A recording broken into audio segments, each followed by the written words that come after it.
Hi there guys, it's Adam Martin here, and welcome back to another installment of the Now Review. And it's that time again, a brand new release in 2023, and this time it's going for a bit more of a romantic theme. For we have today, now that's what I call a love song.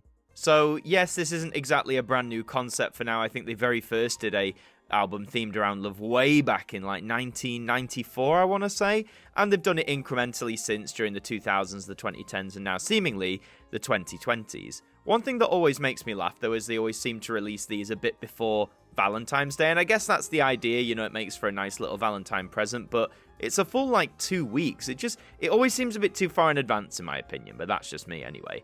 So let's have a look at what we've got here. So as we can see, it's the standard 4 CD packaging here. So you can see the front is adorned with red, which makes sense. You know, that is supposedly the colour of love, the one that's seen all the time as well. We've gone with red and gold, so you can see a gold love heart there in the background. You've got the Now logo with Love Song, which is white embezzled in gold. It all looks very classy, actually. It looks very nice.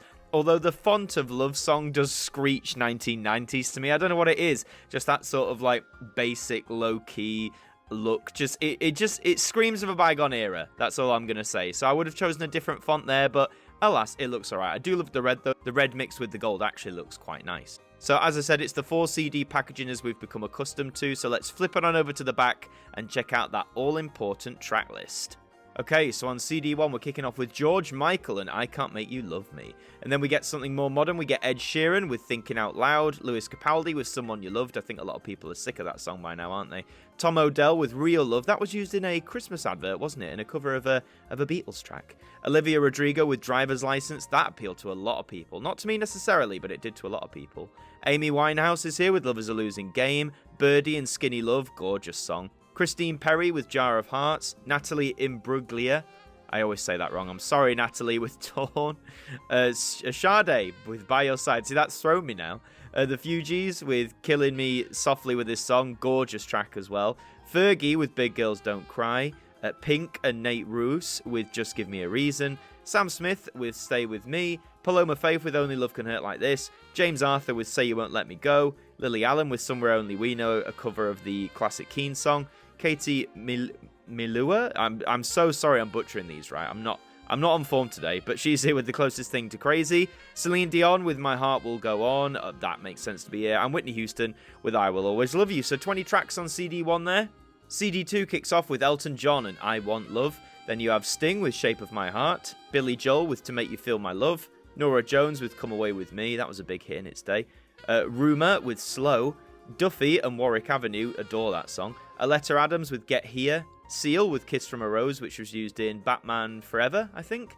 George Ezra is here too with Budapest. We have Hosier with Take Me to Church, always enjoyed that song in an odd way. Lana Del Rey with Young and Beautiful, that was used in The Great Gatsby, I think. Julie Cruz with Falling, Casey Musgraves with Star-Crossed, Lady Antebellum and Stevie Nicks with Golden, Katie Tunstall with Other Side of the World, James Morrison and Nelly Furtado with Broken Strings, Daniel Bedingfield with If You're Not the One, Aurora with Half the World Away. I think Aurora's got a gorgeous voice, by the way. Check out some of her other stuff.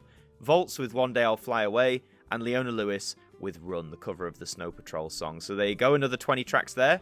CD3 kicks off with Mark Ronson and Miley Cyrus and Nothing Breaks Like a Heart. A love song? Yeah, wouldn't have been my choice on this album. Calvin Harris and Dua Lipa are here with One Kiss, so you got some more dancey love songs, I guess.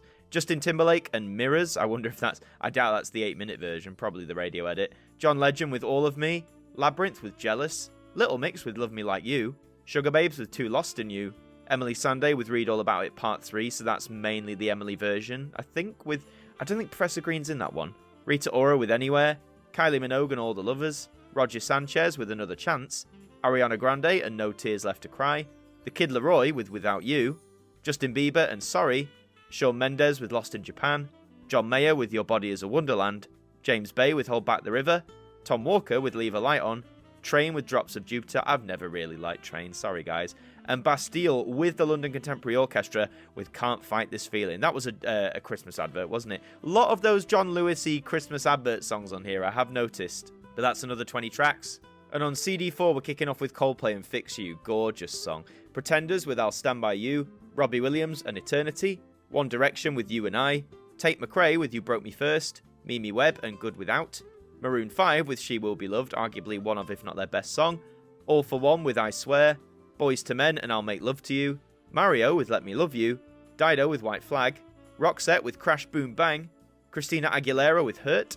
Kelly Clarkson with Because of You. Vanessa Carlton with 1,000 Miles. Sarah Bareilles with Love Song. Jason Mraz with I'm Yours. Ellie Goulding with How Long Will I Love You.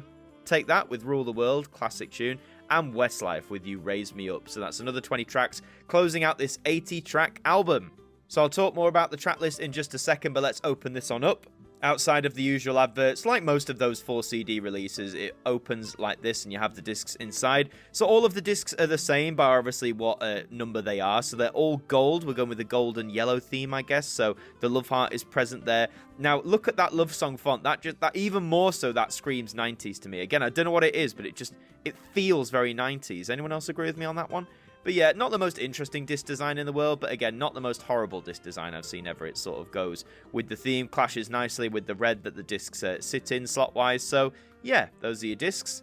So in terms of this track list then, I mean, I feel like there's a good mix. The description does say they're trying to go for some of the best contemporary love songs. If by contemporary you mean, you know, like the last 30 years or so, then that makes sense. Obviously, you've got a lot of stuff from the last 10 years, a lot of stuff from the 2010s. You do have some stuff from the 2020s, though, representing, you know, Lewis Capaldi's here, although I guess that song was 2019-ish, I guess. But, you know, you've got Olivia Rodrigo here as well, and on some of the other discs, you've got some more modern tracks, too. Ultimately, do all of these songs, in my opinion, fit the love song theme? Well, maybe lyrically, but in terms of whether I'd include them here, it does make me think, could they have picked some different songs? Like, where was that example?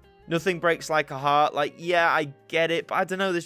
I just wouldn't necessarily put it on a love song album. I'm not quite sure what it is. You could fit that out with a whole other wealth of tracks. But the only other thing I'd mention about this album is because it's going with such a broad theme as love, a lot of these tracks obviously have cropped up on various Nows before, and I'm not just talking about the numbered editions, I'm talking about the spin-offs. A lot of them have made their appearances before. So keep that in mind, you know, if you're a big Now collector, but you're getting more picky, double check your track list, make sure you're not getting too much overlap in your collection. However, if you're looking for a love song compilation and you don't already own one, then this one might be your best bet. I'm not going to lie, there is 80 tracks there, you know, it's good value for money. However, I mean, is this going to stay in my personal collection? I don't think so, to be honest. Only because, you know, a lot of these songs, I already own on other Now albums or just on other albums in general. So I guess there's less incentive for me to keep this beyond doing it for the Now review. So yeah, sad to say, I don't think Now That's What I Call Love Song is going to make it into my collection. But alas, if you want it to be part of your collection, where can you get it from? All the usual places: HMV, Amazon, your local music retailer if they still stock CDs. I know some of the supermarkets do too. I think Asda and Morrison, depending on where you are, stock some new CDs too. And it retails for $9.99, the standard £10 price. So, you know, £10 for 80 tracks, that's, you know, I'd argue that's pretty decent, guys. I'm not going to lie, that's a pretty decent cost model there. So if you want it, grab it. But if you're not, you know, there's other Now love song compilations you can check out, see if they're worth their salt, like, or better for you, or just other love song compilations. As I said, love is the broadest theme in pop music. It's not exactly a new concept. But that's all for this installment of the Now Review. Thank you very much for watching. As always, if you enjoyed this video, please leave a like on it. We'd really appreciate it. And if you haven't already, subscribe to us here at AMTV Now. We've got Now reviews coming of all the latest releases from the Now That's What I Call Music franchise, as well as other Now related videos too. I've been Adam Martin from AMTV Now. Thank you for joining me, and I'll see you next time.